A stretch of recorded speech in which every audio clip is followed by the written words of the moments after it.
Life in the small, cozy house was simple but happy, at least on the surface. The children woke up every morning to the sound of birds singing outside their window, and the warm sunlight that filled their little rooms made the world feel bright and safe. They got ready for school, helped each other with breakfast, and laughed over small things, like who would get the last piece of toast or who spilled the milk first. The house smelled faintly of coffee and bread, and sometimes the children could hear their mother humming in the kitchen, which made them feel comforted, even if she was busy with chores or work. The children had their own little routines that made life predictable, and that predictability made them feel secure. They walked to school together, carrying worn-out backpacks that were patched in places, talking about their favorite cartoons, books, and classmates, and sometimes they even made small plans for the weekend, like going to the park or sharing a treat from the local bakery. Even small joys seemed magical to them, and they cherished every moment without knowing how fragile happiness could be. Their neighborhood was quiet most of the time, filled with the chatter of neighbors and the occasional barking of dogs. The children played in the yard or in the small garden behind their house, running after each other, laughing so loudly that it sometimes annoyed their mother, yet she never stopped them, and sometimes she would even join for a few minutes, smiling at their energy and innocence. But beneath all this laughter and play, there were tiny signs of tension that the children did not fully understand, like whispered arguments they sometimes overheard or the way their mother frowned when she thought no one was looking.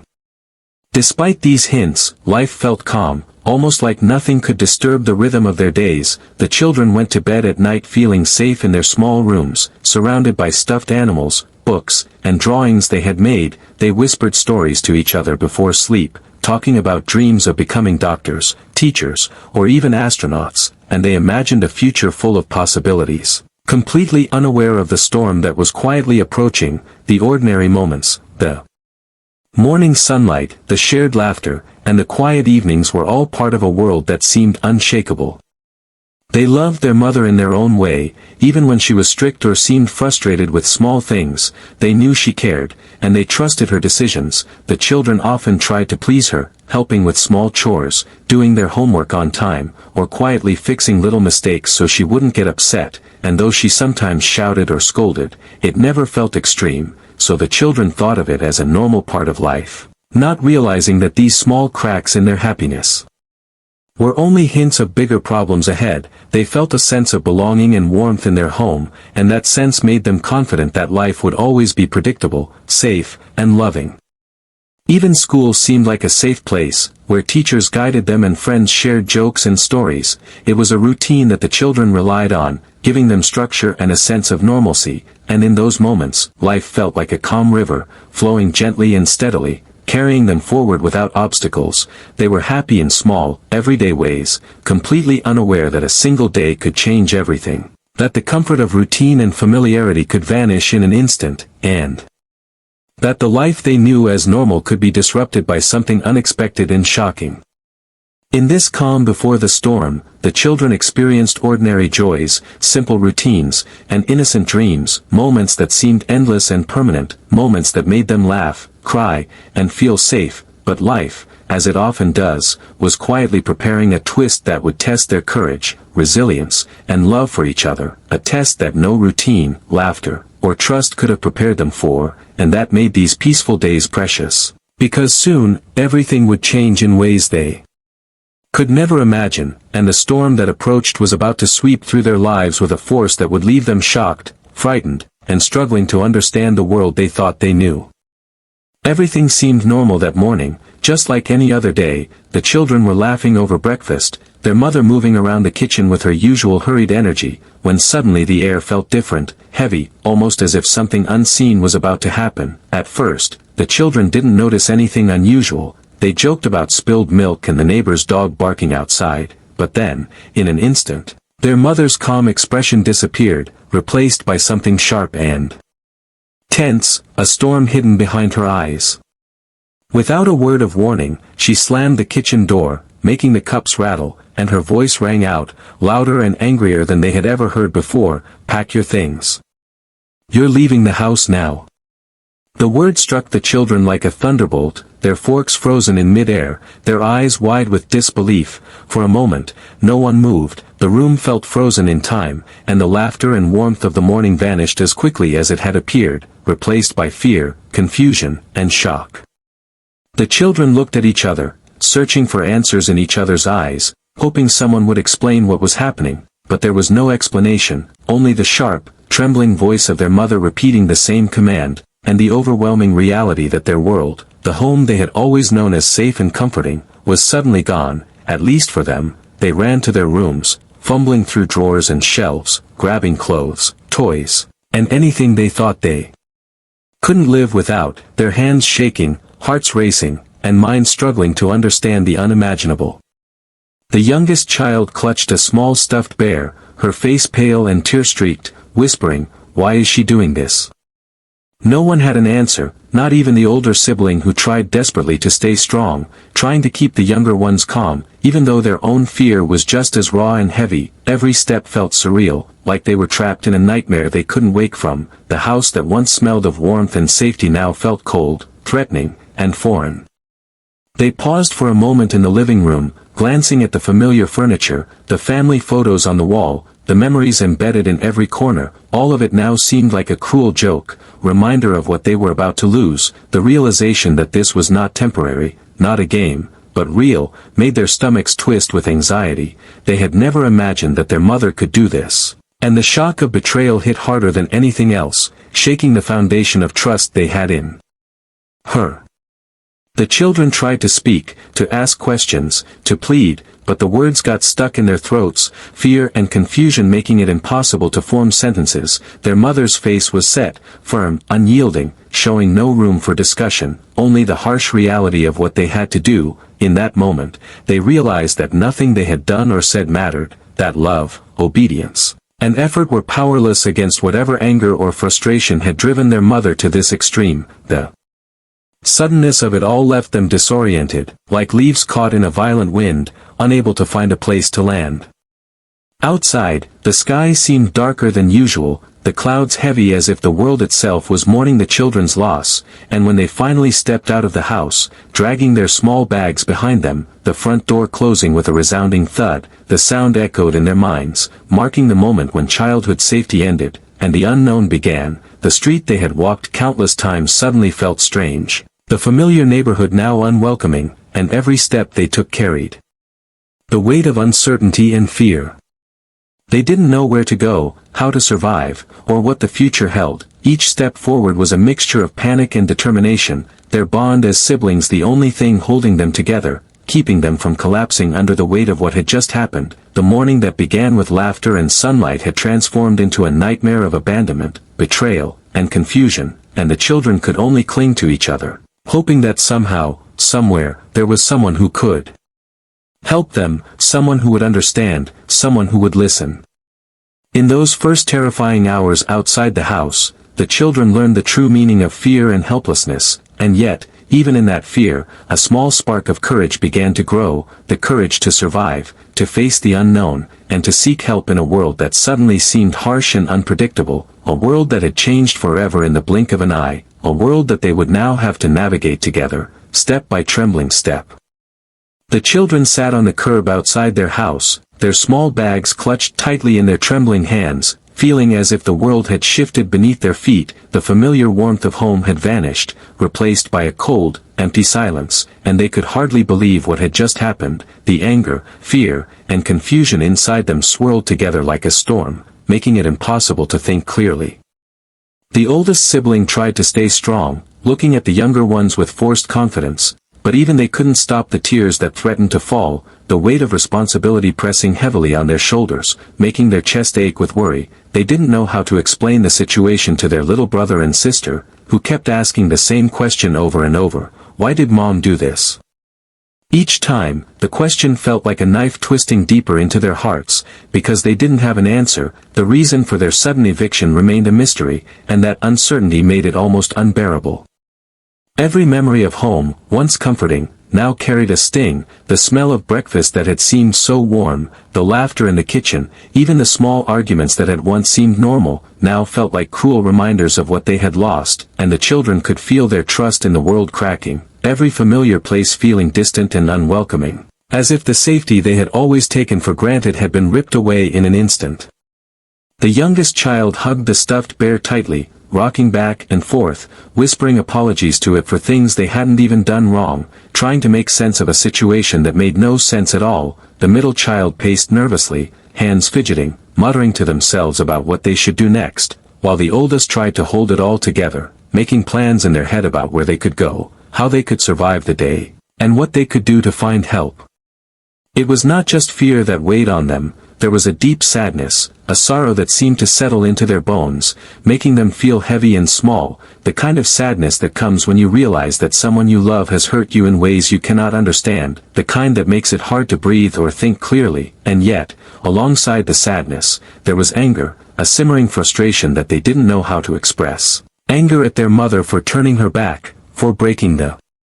world they had always known, anger at themselves for not understanding, for not being able to prevent it.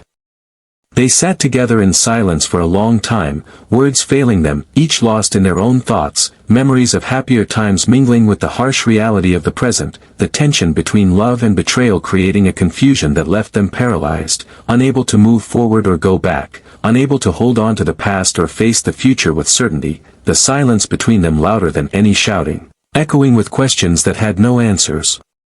As the sun climbed higher in the sky, the reality of their situation settled in like a weight, pressing down with every passing moment. They had nowhere to go, no one to turn to, only each other, and that bond, fragile yet unbreakable, became their anchor, a lifeline in a world that suddenly seemed cruel and unpredictable, the fear and sadness slowly mingling with a small spark of determination. A quiet voice inside each of them whispering that they had to survive, that they had to stay together, that they had to find someone who could help them.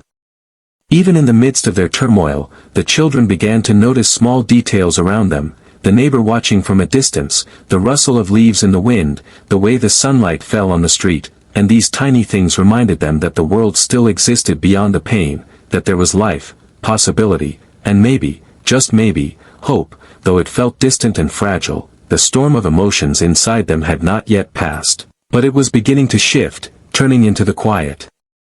strength that would guide them through the coming challenges, the very first step toward survival in a world that had suddenly turned upside down.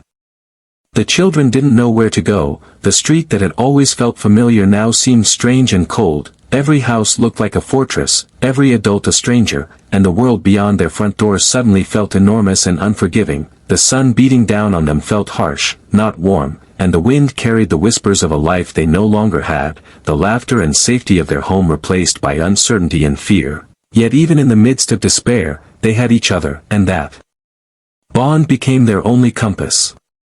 The oldest sibling took charge, trying to think of places where they might find help, their mind racing through possibilities, friends' houses, neighbors who might care, and community centers where someone might listen, yet each option seemed distant, unlikely, or impossible, and doubt crept in like a shadow, whispering that no one would understand, that no one would care, that they were completely alone, yet the thought of giving up was unbearable, and so they began to walk, their small bags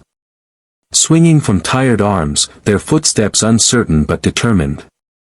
As they wandered through the neighborhood, the children remembered stories they had heard at school about a kind and wealthy man, a millionaire who helped children in trouble, whose heart was as big as his fortune, whose doors were always open for those who were lost or in danger, and though the idea seemed almost like a dream, it became a thread of hope, fragile but glowing, something to hold on to in the darkness, a reason to keep moving, a reason to survive the confusion and pain that threatened to swallow them whole. They asked strangers for directions, timidly and with careful words, their voices trembling, but most people were too busy to stop, too distracted to notice. Some even looked at them strangely, as if they didn't belong in the world of adults, yet the children kept walking, step by step, street by street, trusting in each other, and trusting in the idea that someone, somewhere, would help them, that someone could turn their nightmare into a chance at safety, a place where they could finally be heard. Hours passed, and the streets changed, unfamiliar buildings replacing familiar ones, the noise of traffic louder than their hearts, yet they pressed on, holding hands, whispering to each other words of encouragement, small promises to stay together no matter what, and reminding each other that even in the darkest moments, courage could be found in the simplest acts, like not stopping, like believing in hope, like daring to take the next step, even when the world seemed against them.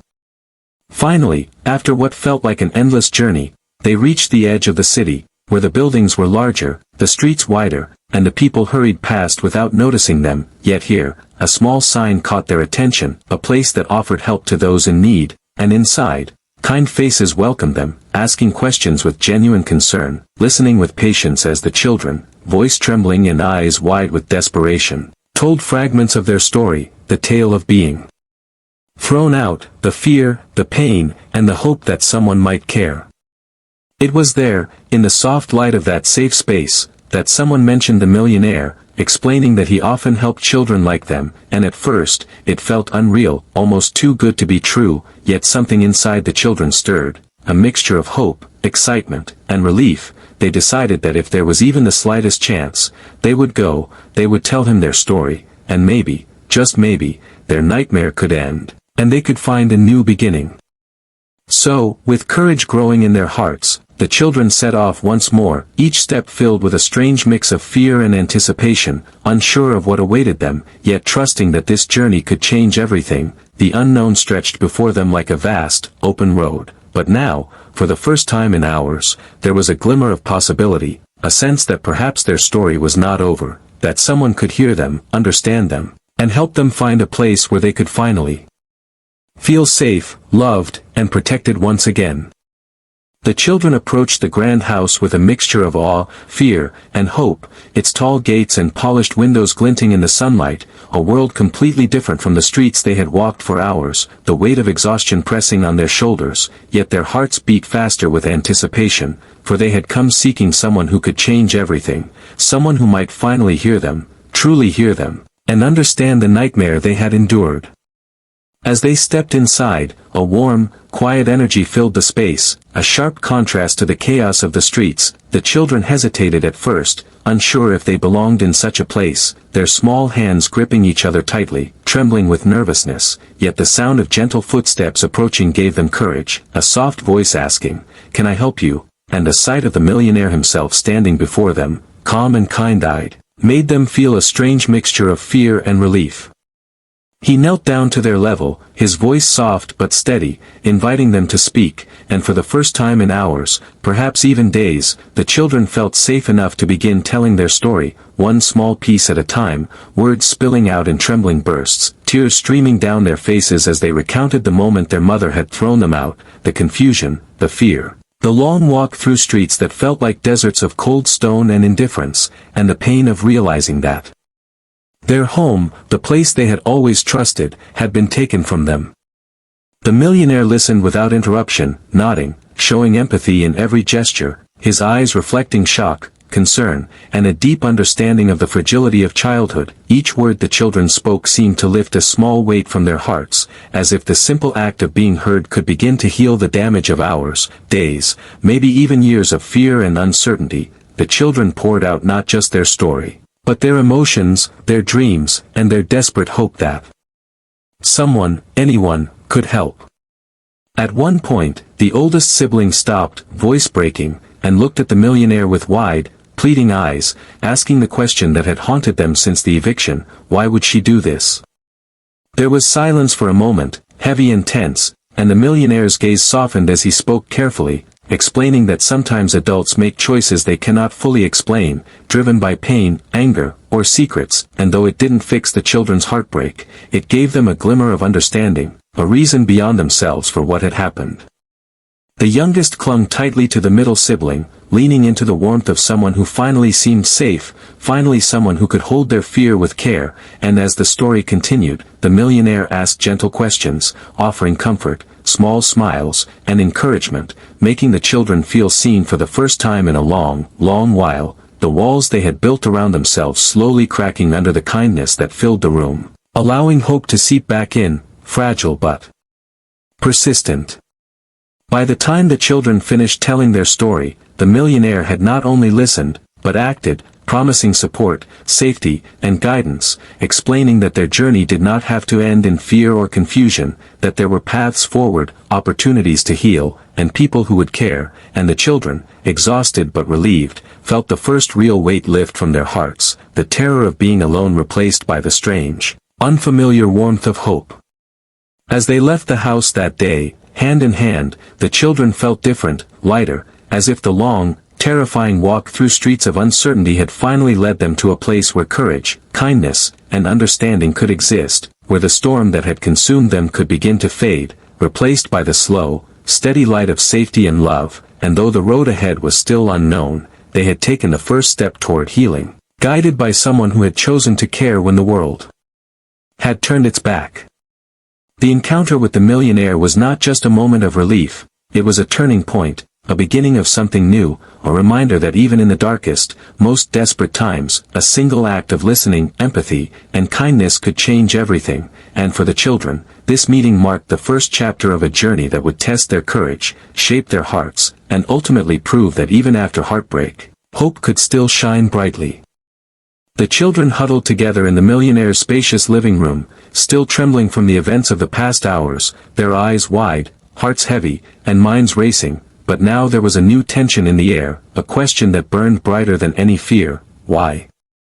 Why had their mother, the person who was supposed to protect them, throw them out of their own home?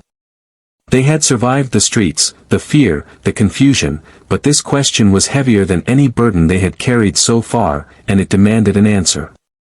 The millionaire leaned forward, his hands clasped, eyes steady but filled with concern, waiting for the children to tell him the truth, and slowly, hesitantly, the oldest sibling began to speak, recounting moments leading up to the eviction, memories that had seemed trivial before, small arguments, whispers behind closed doors, the sudden changes in their mother's behavior that no one had understood, all of it leading to the moment that had shattered their lives, and the children spoke with honesty, with fear, but also with a quiet hope that someone would finally understand. When they finished, there was a pause, heavy and silent, and the millionaire, after a moment of careful thought, revealed the shocking truth, something none of the children could have imagined, something that turned their world upside down again, but in a different way, not with fear this time, but with astonishment, confusion, and a strange sense of clarity. The reason behind their mother's actions was not anger, not hatred, and not neglect in the way they had feared, it was something far more complicated, far more human, and utterly unexpected.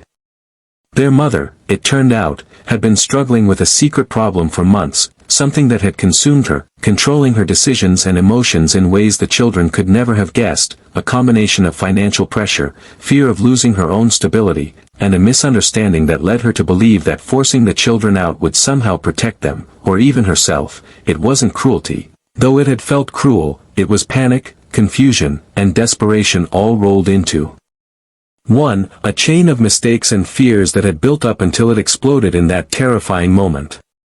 The children sat in stunned silence, their minds spinning as they tried to make sense of this revelation, the pieces of their lives suddenly falling into place, yet creating new questions. How could she think this was the right thing to do? How could love lead to such harshness? But as the millionaire spoke gently, explaining that sometimes adults make decisions from fear and not logic, that love can be messy and imperfect, the children began to see the situation in a new light. The horror of the eviction remained, but now there was also understanding, a strange mix of shock, relief, and even forgiveness beginning to stir in their hearts.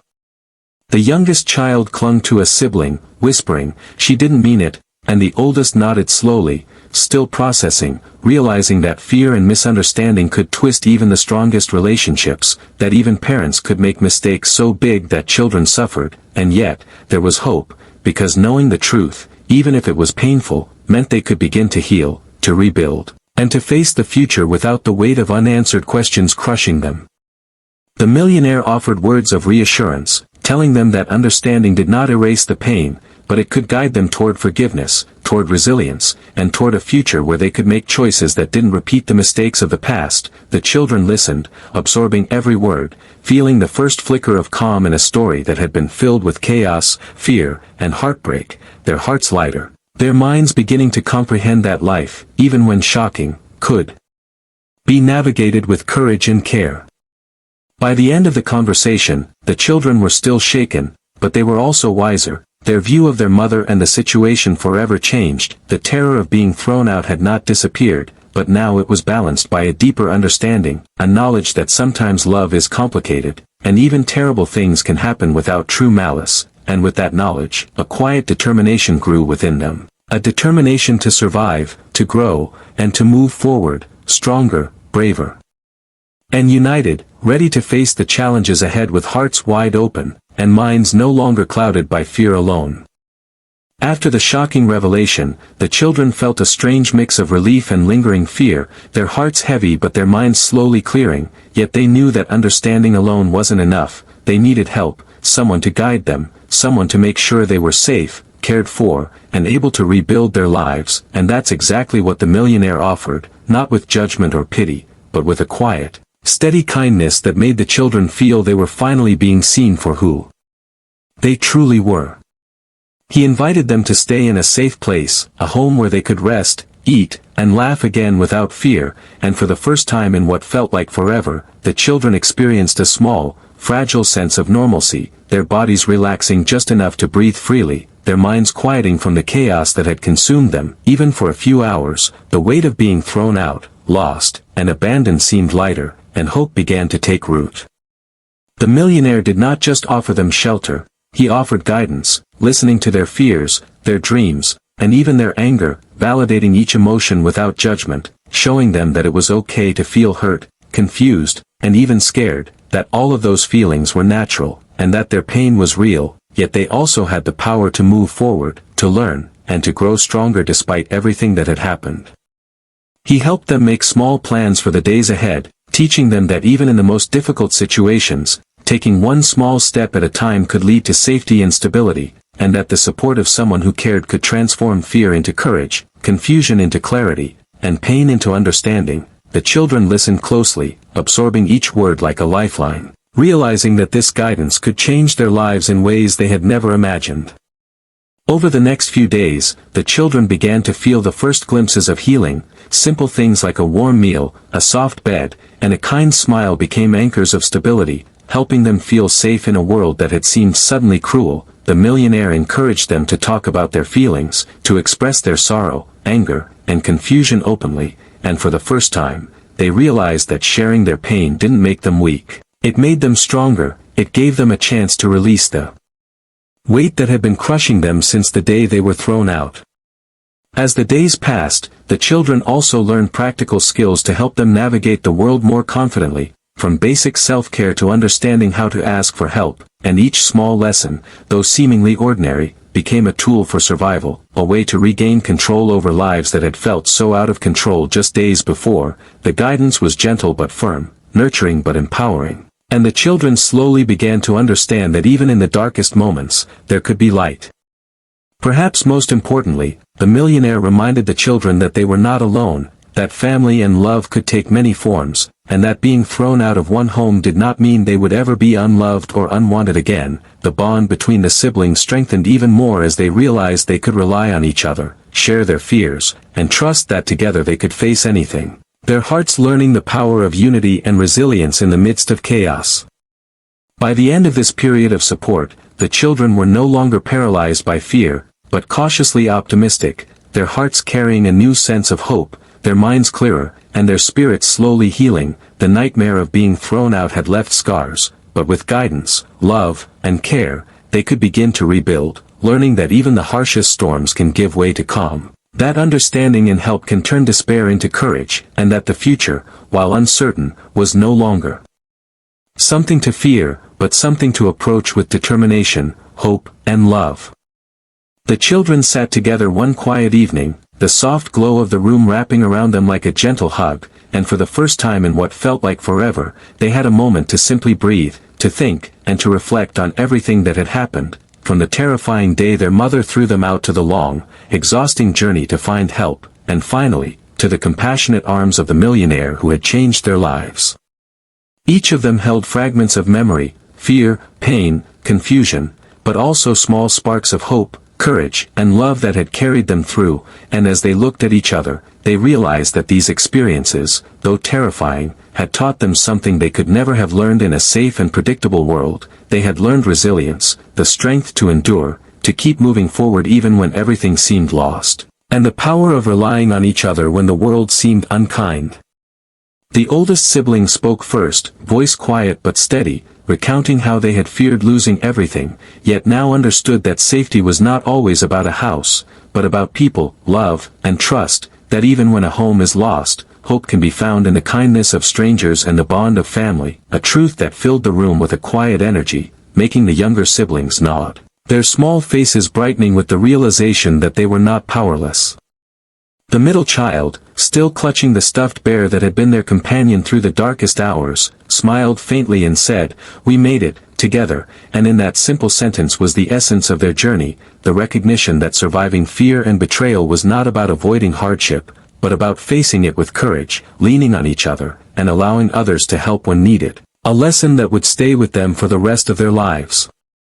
Even the youngest, eyes wide and thoughtful, whispered, "Maybe Mom didn't mean it," and the oldest nodded, remembering the shocking reason that had been revealed, a truth that had shifted pain into understanding, fear into clarity, and anger into the possibility of forgiveness. It wasn't easy, and the scars would remain, but they realized that understanding the motives behind someone's actions could change the way pain was carried, making it lighter, and less destructive. The millionaire had been right when he said that family and love could take many forms, that being thrown out of a home did not mean being abandoned in life, and the children had discovered that truth with every passing day, through small acts of kindness, shared laughter, and the simple knowledge that they were safe, cared for, and not alone, a realization that gave them strength, courage, and the will to grow beyond the fear and chaos of the past.